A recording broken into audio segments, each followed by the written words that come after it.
আপনি ঘোষণা দিয়েছেন কত? ওখানে 3400 3540 টাকা, 3540, 3650, 110 টাকা আপনি বেশি নিন। আচ্ছা, আজকে কত বিক্রি করেছেন মিনিকেট?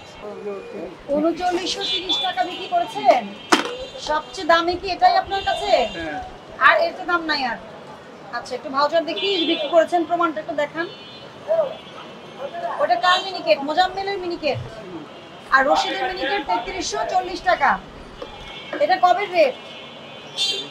আচ্ছা দেন, আমি খুঁজে নিচ্ছি, অসুবিধা নেই। ভাউচারের কার্বন কপি রাখেন, এটা সঠিক। এটা থাকলে আমরা যাচাই করে দেখতে পারি, ঠিক আছে?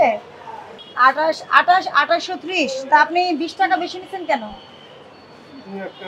না না, আপনার কাছে কিন্তু আপনি কিন্তু পাইকার, আপনি পাইকারি বিজনেস করেন না? আপনি তো পাইকার, হোলসেলার। আপনি যখন ঘোষণা দিয়েছেন 2830, আমরা এটা কেন যাচাই করি ঘোষণার সাথে মিল আছে কিনা। তাহলে আপনি এখানে 20 টাকা করে বেশি নিয়েছেন।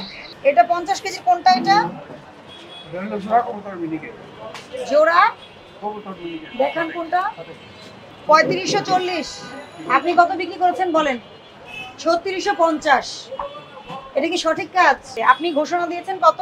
ওখানে 3540 টাকা, 3540, 3650, 110 টাকা আপনি বেশি নিন। এটা ভাউচারটা দেখান, কিনে আনছেন যে ভাউচারটা দেখান। ভাউচারটা পাবেন না, আপনি যেটা বলছেন যাচাই করে দেখার জন্য আপনার ভাউচারে তো লেখা থাকবে তাহলে কত। শুনেন, নিয়মের বাইরে যাবেন না। আপনারা জানেন যে চাল নিয়ে কারসাজি হচ্ছে। এখন আপনি যদি শাহালি বাজারে বসে এই কাজটা করেন, তাহলে যিনি চালের আড়তে কাজ করে উনি কি করতেছে? আপনার মূল্য তালিকায় আপনি নিজে ঘোষণা দিয়েছেন 3540, কিন্তু আপনি বিক্রি করেছেন 3650।